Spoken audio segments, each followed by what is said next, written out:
하나님 말씀 보겠습니다. 오늘 우리에게 주신 하나님 말씀은 신약 누가복음 15장 11절로 24절까지 말씀입니다. 신약 121면에 있습니다. 누가복음 15장 11절로 24절까지의 말씀입니다.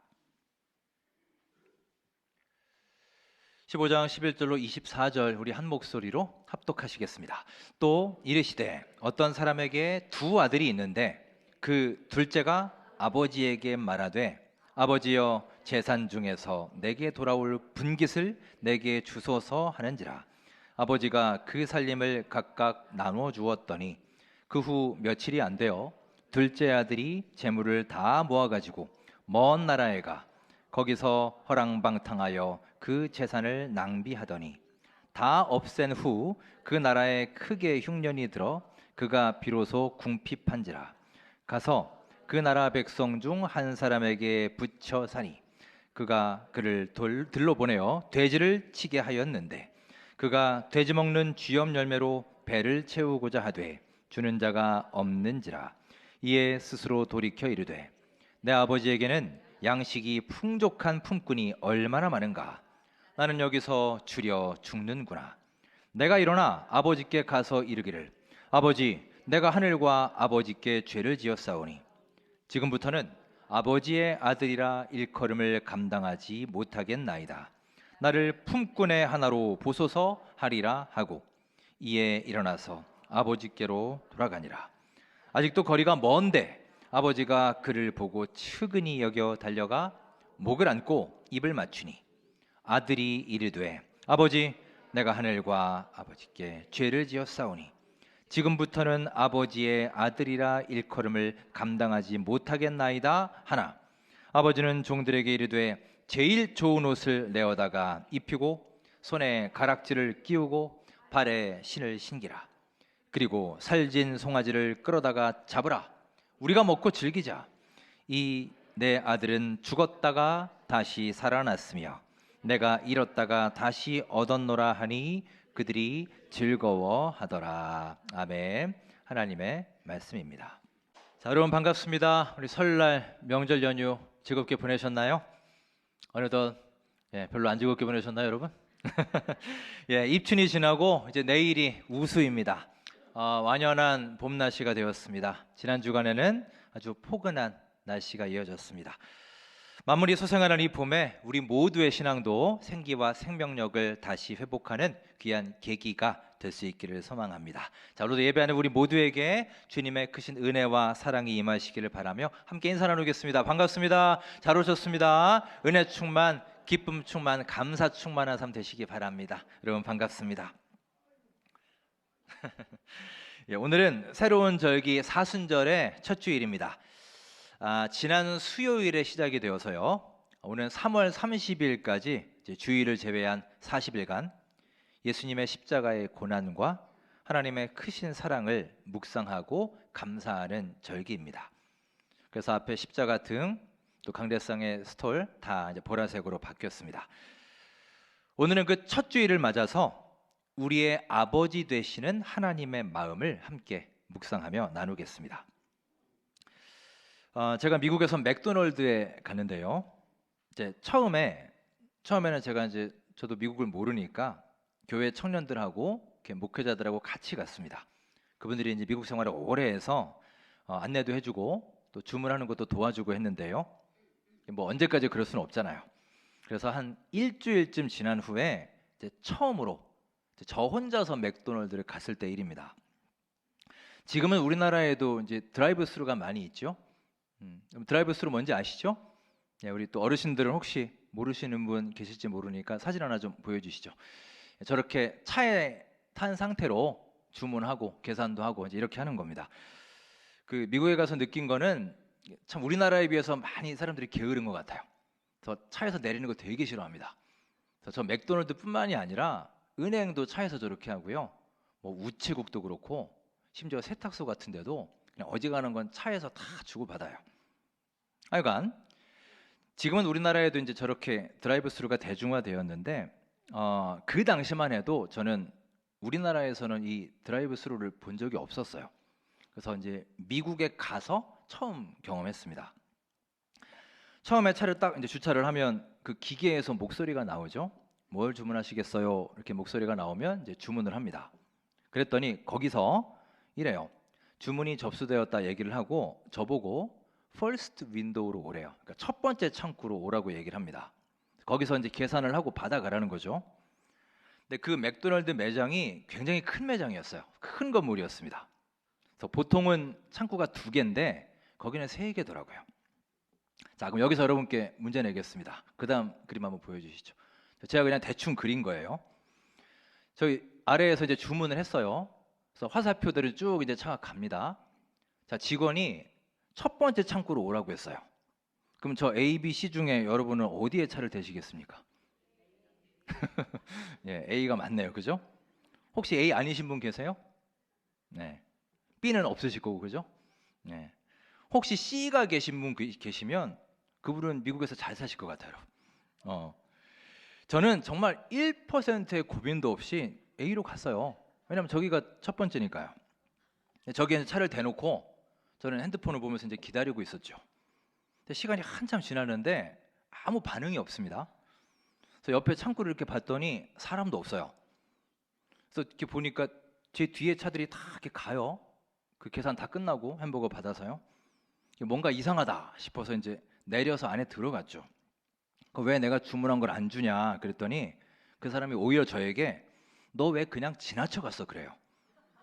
그래서 네가 첫 번째 창구로 오라 그러지 않았느냐. 나는 거기서 기다렸다 그랬더니 아니래요. 제가 그냥 갔대요. 이게 어떻게 된 영문인가 알아봤더니 저 사람이 말한 그 첫 번째 창구가 C인 거예요. 그러니까 제가 지나쳐 간 거죠. 그 사람이 볼 때는. 이게 문화의 차이인지 제가 이상한 건지 모르겠는데 여러분들이 많이들 A라고 하시니까 이상한 건 아닌 것 같네요. 서양에서는 이게 보통 내가 기준이에요. 내가. 그래서 나를 기준으로 해서 제일 먼저 나오는 게 첫 번째인 거죠. 그러니까 저 그림에서는 첫 번째가 C인 거예요. 근데 우리는 보통 그렇게 하지 않죠. 우리는 보통 이렇게 전체를 보지 않습니까? 전체가 몇 개인지. 그래서 위에서 이렇게 저렇게 봐서 첫 번째, 두 번째, 세 번째 이렇게 세지 않나요? 그래서 우리가 주유소 가도 차가 하나도 없으면 우리 어디에 되나요? 맨 앞에 되잖아요. 그래야 뒤에 차가 차곡차곡 되니까요. 왜냐면 거기가 첫 번째니까요. 하도 이상해서 그날이 마침 수요일이었어요. 그래서 이제 수요 저녁 예배 끝나고 청년들이 많이 왔더라고요. 미국에 오래 산 청년들입니다. 그래서 제가 물어봤어요. 아침에 맥도날드에서 이런 일이 있었다. A, B, C 중에서 그 퍼스트 윈도우가 어디냐? 그랬더니 그 10명 정도 되는 청년들이 일제히 다 C라고 합니다. 당연히 C죠. 그래요. 그리고는 저를 도저히 이해할 수 없다는 눈으로 쳐다봐요. 어떻게 A일 수가 있냐 이렇게 쳐다봅니다. 제가 순간 너무 당황스럽기도 하고 너무 답답하더라고요. 안 그래도 이거 미국 타지에 와서 아는 사람도 하나도 없는데 일주일밖에 안 됐는데 마치 바보가 된 것 같은 느낌이 들어서 그날 이게 맥도날드 때문에 아주 심하게 상처받았던 기억이 납니다. 자, 그런데 여러분 지금 저 문제 뭐가 첫 번째냐라는 저 문제에 사실 하나의 답이 있나요? 저거는 보기에 따라서 뭐 생각하기에 따라서 또 문화에 따라서 얼마든지 달라질 수 있는 문제입니다. 몇 년 전에 한 연예인 부부가 토크쇼에 나와서 얘기하는 걸 봤는데 참 사이가 좋은 부부인데 자기들이 언젠가 처음으로 부부싸움을 했는데 그 이유가 바로 이거랍니다. 보여주시죠. 네, 어떠세요 여러분?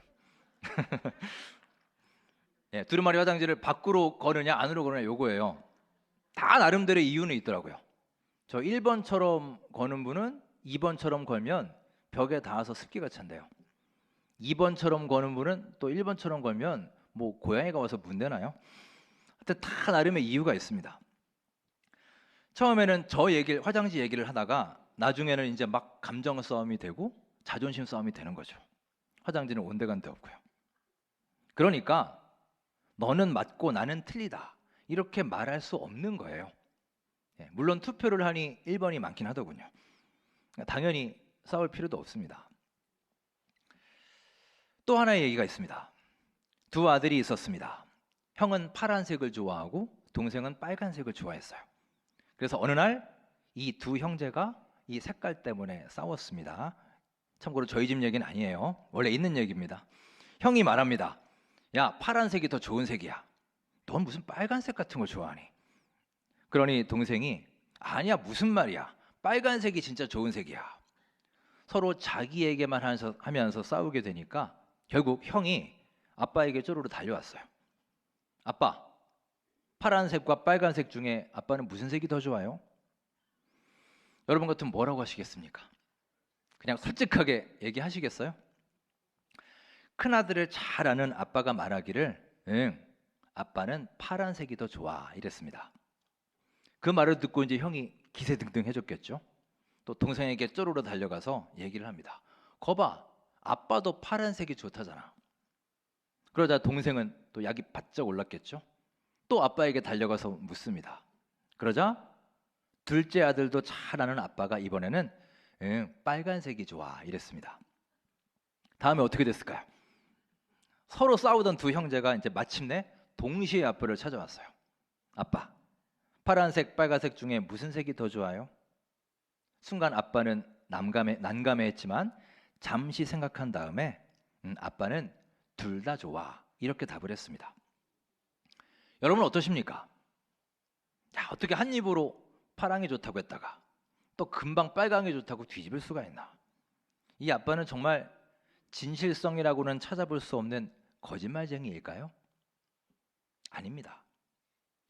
아빠가 좋아하는 것은 파란색도 아니고 빨간색도 아니에요. 아빠가 진짜로 좋아하는 것은 바로 두 아들인 것입니다. 아빠는 큰 아들도 좋고 작은 아들도 좋습니다. 두 아들이 각자 눈으로 볼 때는 아빠가 거짓말을 했어 라고 볼 수도 있겠지만 그 아버지의 마음으로 본다면 그 말은 파란색, 빨간색 둘 다 좋다는 그 말은 진짜일까요? 거짓말일까요? 진짜예요. 진심입니다. 이 아빠는 색깔을 보는 게 아니라 두 아들을 보는 것이기 때문입니다. 무엇보다 두 아들이 서로 다른 색깔 때문에 싸우고 갈등하고 갈라지는 것을 아빠는 원하지 않습니다. 아빠의 마음은 이렇게 두 형제가 서로를 이해하고 사랑하고 화목하게 지내기를 원하고 있어요. 따라서 이 두 형제가 서로 이해하고 화해할 수 있는 방법은 무엇일까요? 참 단순하면서도 또 어려운 겁니다. 바로 자기 색깔만 고집할 게 아니라 아버지의 마음의 자리에 서서 보는 것입니다. 그러면 돼요. 내 눈으로 보면 절대 이해가 안 되지만 아버지의 눈으로 보면 충분히 이해할 수 있는 것이죠. 오늘 본문의 내용은 예수님이 비유로 말씀하신 이야기입니다. 흔히 우리에게 탕자의 비유라는 제목으로 불리는 얘기죠. 우리는 보통 이 비유를 읽을 때 어디에 초점을 맞추시나요? 아버지를 떠났다가 다시 돌아온 이 둘째 아들 탕자에 주목해서 주로 이 얘기를 보죠. 그리고 많은 목회자들이 그렇게 설교를 합니다. 이 비유는 교회에서뿐만이 아니라 문화예술 방면에서도 영향을 많이 주었습니다. 그래서 실제로 많은 예술가들이 영감을 받아서 그림을 그리기도 하고요. 또 여러 연극이나 노래로 이 얘기가 만들어지기도 했습니다. 그만큼 아주 드라마틱하고 감동적인 이야기입니다. 내용은 잘 아실 겁니다. 둘째 아들은 아버지에게 자기의 분깃, 즉 자기 몫의 유산을 요구합니다. 자, 그런데 여러분, 유산을 요구하는데 지금 아버지가 살아계시잖아요. 살아계신 아버지 앞에서 아버지 돌아가시면 내가 받을 유산을 주십시오. 이렇게 요구하는 게 이게 정상인가요? 있을 수가 없는 일이죠. 이런 후레자식이 어디 있습니까? 이 말은 다른 말로 하면 아버지 빨리 돌아가시면 좋겠습니다. 돌아가시면 어차피 주실 유산 지금 좀 땡겨 주십시오. 대략 이런 뜻이에요. 그 말을 들은 아버지의 마음이 어떠했겠습니까? 그럼에도 아버지는 둘째 아들의 이런 무례한 요구를 들어줍니다. 자, 본문 12절 13절에 그 말씀이 나와 있습니다. 같이 한번 읽어볼까요? 읽겠습니다. 그 둘째가 아버지에게 말하되 아버지여 재산 중에서 내게 돌아올 분깃을 내게 주소서 하는지라. 아버지가 그 살림을 각각 나누어 주었더니 그 후 며칠이 안 되어 둘째 아들이 재물을 다 모아 가지고 먼 나라에 가 거기서 허랑방탕하여 그 재산을 낭비하더니. 12절에 보시면 아버지가 그 살림을 나눠 주었다라고 말합니다. 이렇게 자기 몫의 재산을 받자마자 아니나 다를까 그는 며칠 되지도 않아서 재물을 다 모아가지고 집을 나가버렸습니다. 자, 그렇게 아버지의 품을 떠났으면 잘 살아야 되잖아요. 그런데 가지고 갔던 재산 다 탕진해버리고 하루하루 돼지를 치면서 쥐염 열매로 배를 채웠습니다. 그야말로 집 나가서 생고생을 한 거예요. 이렇게 그는 막장 인생에 이르고 나서야 비로소 정신을 차립니다. 이제 다시 아버지께로 돌아가서 사죄하기로 결심하죠. 그리고 그렇게 돌아온 둘째 아들은 아버지의 용서를 받아 다시 행복하게 살게 된다라는 해피엔딩의 스토리입니다. 자, 우리는 보통 이 얘기를 둘째 아들, 돌아온 탕자의 입장에서 보기 때문에 이 비유의 주제를 회개에 맞춰서 강조합니다. 자, 물론 회개는 아주 중요합니다.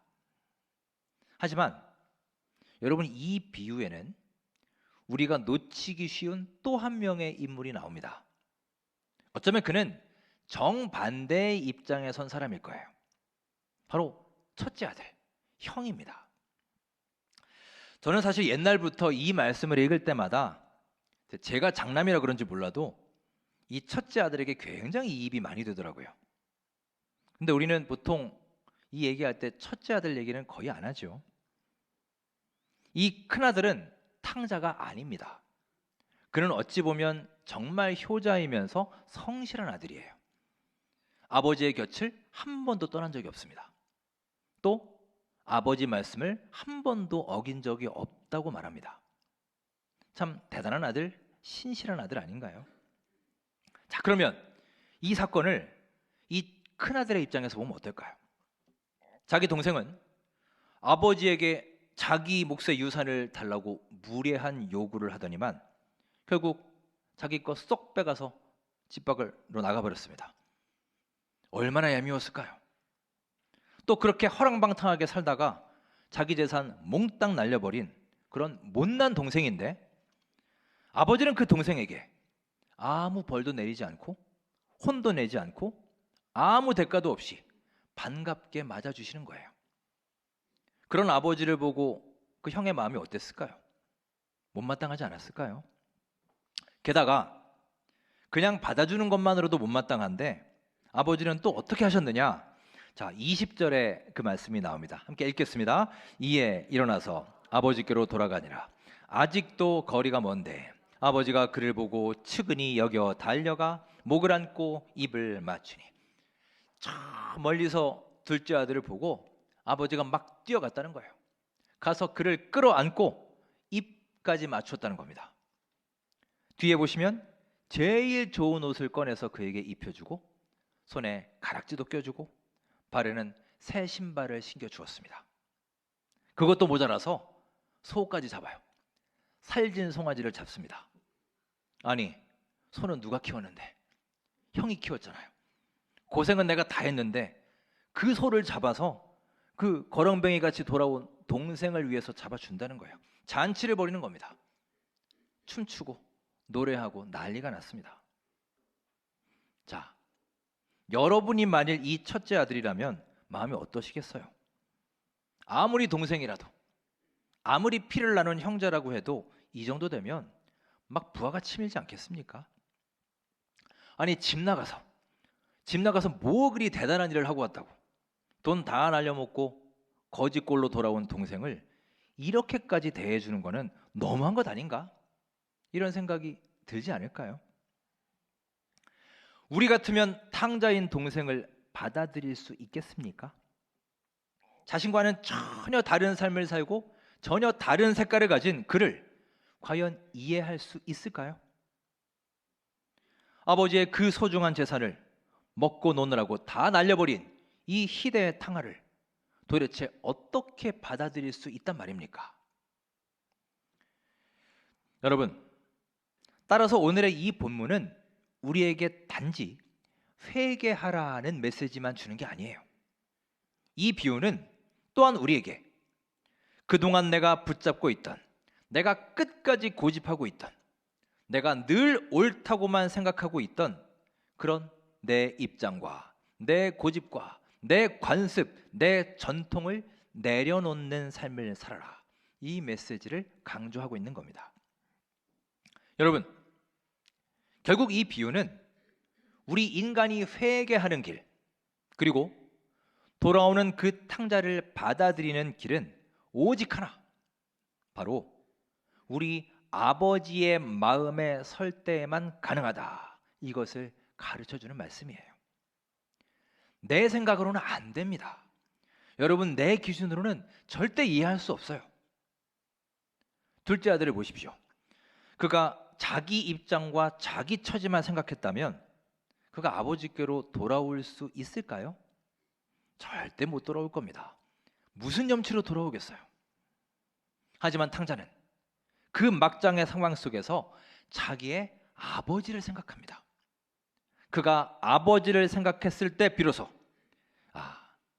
내가 아버지께 너무나 큰 죄를 지었구나. 아버지가 나 때문에 너무 힘드셨겠구나. 이 사실을 깨닫게 된 겁니다. 그래서 그는 벌떡 일어나서 다시 아버지께로 용기를 내서 돌아온 거예요. 또한 동생을 도저히 받아들일 수 없는 이 큰아들에게 아버지는 자기의 마음을 보여줍니다. 자, 뒤로 좀 가셔서 31절 말씀을 함께 읽어볼까요? 자, 뭐라고 하나 보겠습니다. 읽겠습니다. 아버지가 이르되 예, 너는 항상 나와 함께 있으니 내 것이 다 내 것이로되. 아버지의 재산은 어차피 늘 아버지와 함께 있는 너 큰아들의 재산이니 큰아들의 재산이나 매 한 가지라는 거예요. 아버지는 변함없이 큰아들을 사랑합니다. 하지만 아버지에게는 그 탕자 역시도 아들이에요. 무엇보다 탕자는 죽었던 아들이고요, 잃어버렸던 아들이며 애틋한 아들입니다. 아버지는 이 탕자인 둘째 아들 역시도 너무나 사랑합니다. 형의 입장에 서서 본다면 도무지 이해할 수도 없고요, 받아들일 수도 없습니다. 하지만 아들을 잃은 그 아버지의 마음의 자리에 서보라는 거예요. 떠나보낸 아들을 잊지 못하고 하루하루 더욱더 그리워하는 그 아버지의 마음을 바라보라는 것입니다. 여러분, 이게 바로 사순절을 보내는 우리 그리스도인들의 마음가짐이요, 우리의 결단이 되어야 할 줄 믿습니다. 이 40일의 여정 동안 애타는 마음으로 오늘은 혹시 돌아오려나, 내일은 꼭 돌아오지 않을까 노심초사하며 아들이 떠나버린 그 자리만 계속해서 바라보시는 우리 하나님의 마음, 기다리는 아버지의 심정을 깊이 느끼고 공감하며 감사하는 이 사순절 기간이 될 수 있기를 간절히 소망합니다. 따라서 여러분, 오늘의 이 비유는 사실 탕자의 비유가 아니에요. 정확히 말하면 기다리는 아버지의 비유입니다. 우리 모두 이 말씀을 읽으며 아버지의 마음의 자리에 설 수 있는 결단의 시간이 되시기를 주님의 이름으로 축원합니다. 사순절을 보내고 있습니다. 우리 예수님의 십자가의 길을 따라가는 저에게입니다. 그러면 여러분, 십자가란 무엇일까요? 사도 바울은 에베소서 2장에서 십자가에 대해 이렇게 말합니다. 자, 2장 16절 함께 읽겠습니다. 또 십자가로 이 둘을 한 몸으로 하나님과 화목하게 하려 하심이라. 원수된 것을 십자가로 소멸하시고. 하나로 만드시는 겁니다. 십자가를 통해 원수된 것을 다 소멸하셨다라고 합니다. 당시 예수님은 유대인과 이방인 양쪽으로 쫙 갈라져 있던 그 관계를 십자가를 통해서 하나로 만들어 주셨습니다. 따라서 십자가는 하나님의 마음이에요. 즉 유대인을 사랑하시면서 또한 이방인도 역시 사랑하시는 그 아버지 되신 하나님의 마음을 보여주는 겁니다. 여러분, 유대인이나 이방인이나 다 우리 하나님의 피조물 아닌가요? 한 백성이에요. 큰아들, 작은아들 둘 다 한 아버지의 소중한 아들입니다. 빨간색도 파란색도 따지고 보면 둘 다 한 빛의 두 개의 스펙트럼 아닙니까? 우리가 파란색만 고집하고 빨간색에만 집착한다면, 그것만 맞고 다른 건 다 틀렸어 이렇게 주장하면 서로 멀어질 수밖에 없습니다.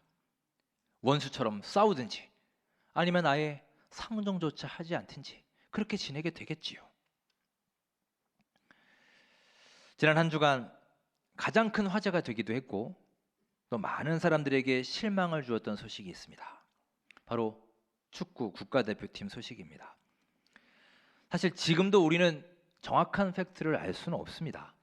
아무도 정확히 얘기를 안 해줘요. 감독은 그렇게 떠나버렸습니다.